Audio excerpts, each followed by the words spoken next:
ಎಲ್ಲರಿಗೂ ನನ್ನ ನಮಸ್ಕಾರಗಳು. ನನ್ನ ಹೆಸರು ಅನ್ವಿತಾ ಅಜಿತ್ ಶಿರ್ಗಾವಿ. ಓದುತ್ತಿರುವ ತರಗತಿ 10ನೇ ತರಗತಿ. ಗಿಡವೊಂದು ಹೆಮ್ಮರವಾಗಿ ಬೆಳೆದು ನಿಂತು ಫಲವನ್ನಿತ್ತು ಪಾವನವಾಗಲು ಗಿಡಕ್ಕೆ ನೀರು ಮಾತ್ರ ಸಾಕಾಗಲ್ಲ, ಗೊಬ್ಬರ ಬೇಕು, ಸೂರ್ಯಚಂದ್ರರ ನಂಟು ಬೇಕು. ಹಾಗೆ ಭಾರತದ ಆರ್ಥಿಕತೆ ಅಭಿವೃದ್ಧಿಯಾಗಬೇಕಾದರೆ ಸಾರ್ವಜನಿಕ ವಲಯದೊಂದಿಗೆ ಖಾಸಗಿ ಹೂಡಿಕೆಯಾಗಬೇಕು. ಆದಾಗ ಮಾತ್ರ ಭಾರತ ಆರ್ಥಿಕ ಅಭಿವೃದ್ಧಿಯಾಗಲು ಸಾಧ್ಯ. ಇಂದಿನ ಹಲವಾರು ಚಟುವಟಿಕೆಗಳಲ್ಲಿ ಭಾರತ ಅಭಿವೃದ್ಧಿಯನ್ನ ಸಾಧಿಸುತ್ತಲೇ ಇದೆ. ಇದಕ್ಕೆ ಕಾರಣ ಖಾಸಗಿ ಹೂಡಿಕೆ ಎಂದರೆ ತಪ್ಪಾಗುವುದಿಲ್ಲ. ಭಾರತದ ಆರ್ಥಿಕ ಅಭಿವೃದ್ಧಿಯಲ್ಲಿ ಖಾಸಗಿ ಹೂಡಿಕೆಯ ಪಾತ್ರ ಮಹತ್ತರವಾದದ್ದು. 2001-2002ರಲ್ಲಿ ಖಾಸಗಿ ಕಂಪನಿಗಳ ಒಟ್ಟು ಸಂಖ್ಯೆ 1,10,634. ಆದರೆ ಈಗಿರುವ ಒಟ್ಟು ಖಾಸಗಿ ಕಂಪನಿಗಳ ಸಂಖ್ಯೆ 1,28,538. ಸಾರ್ವಜನಿಕ ವಲಯದ 1,670 ಕಂಪನಿಗಳಿಗೆ ಹೋಲಿಸಿದರೆ 86.1% ಕಂಪನಿಗಳು ಖಾಸಗಿ ವಲಯದ ಅಧೀನದಲ್ಲಿವೆ. ಈಗ ಹೇಳಿ, ಭಾರತದ ಆರ್ಥಿಕ ಅಭಿವೃದ್ಧಿಯಾಗಬೇಕಾದರೆ ಖಾಸಗಿ ಹೂಡಿಕೆ ಅಪೇಕ್ಷಣೀಯವಲ್ಲವೇ? ಖಾಸಗಿ ಹೂಡಿಕೆಯು ಹೊಸ ಉತ್ಪನ್ನಗಳು, ಹೊಸ ಪ್ರಭೇದಗಳು, ಹೊಸ ಪ್ರಕ್ರಿಯೆಗಳು ಹಾಗೆ ಹೊಸ ವಿನ್ಯಾಸಗಳನ್ನು ಪರಿಚಯಿಸುವಲ್ಲಿ ಎಲ್ಲಾ ಕ್ಷೇತ್ರಗಳಲ್ಲಿ ಕ್ರಿಯಾತ್ಮಕ ಪಾತ್ರವನ್ನು ವಹಿಸುತ್ತಿವೆ.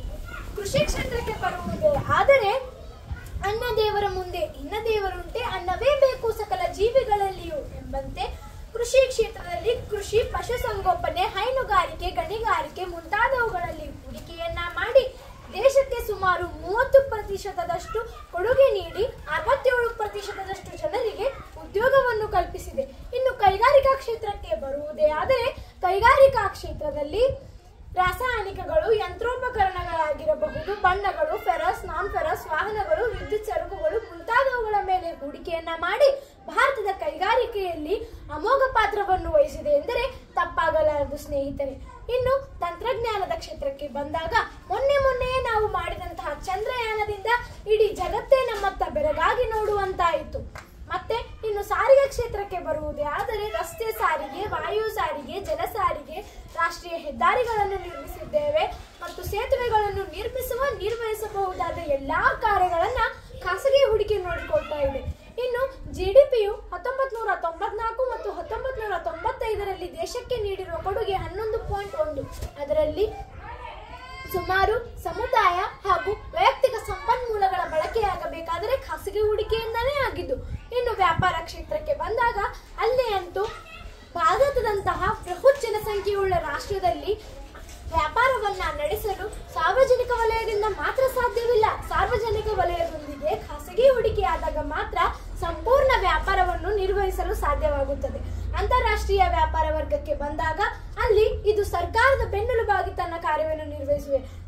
ಸಾರ್ವಜನಿಕ ಹೂಡಿಕೆಯೊಂದಿಗೆ ಖಾಸಗಿ ಹೂಡಿಕೆಯಾದಾಗ ಮಾತ್ರ ಅಂತಾರಾಷ್ಟ್ರೀಯ ವ್ಯಾಪಾರ ವರ್ಗ ಅಭಿವೃದ್ಧಿ ಹೊಂದುತ್ತದೆ. ಈ ನಿಟ್ಟಿನಲ್ಲಿ SPC ಮತ್ತು MMTCಗಳು ಸತತವಾಗಿ ಕಾರ್ಯನಿರ್ವಹಿಸುತ್ತಿವೆ. ಶಿಕ್ಷಣ ಕ್ಷೇತ್ರಕ್ಕೆ ಬಂದಾಗ ಅಲ್ಲಿ ಅಂತೂ ಇದರ ಕೊಡುಗೆ ಅಪಾರವಾದದ್ದು. ಹಲವಾರು ಉನ್ನತ ಅಭ್ಯಾಸದ ಶಿಕ್ಷಿತ ಕಾಲೇಜುಗಳು ಬೆಳಕಿಗೆ ಬಂದಿರುವುದು ಈ ಖಾಸಗಿ ಹೂಡಿಕೆಯಿಂದ.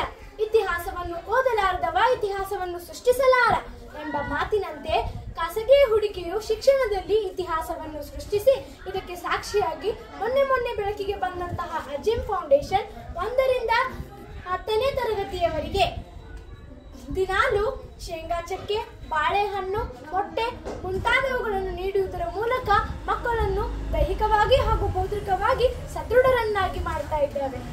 ಆಡು ಮುಟ್ಟದ ಸೊಪ್ಪಿಲ್ಲ, ಖಾಸಗಿ ಹೂಡಿಕೆಯಿಂದ ಅಭಿವೃದ್ಧಿ ಆಗದಂತಹ ಕ್ಷೇತ್ರವಿಲ್ಲ.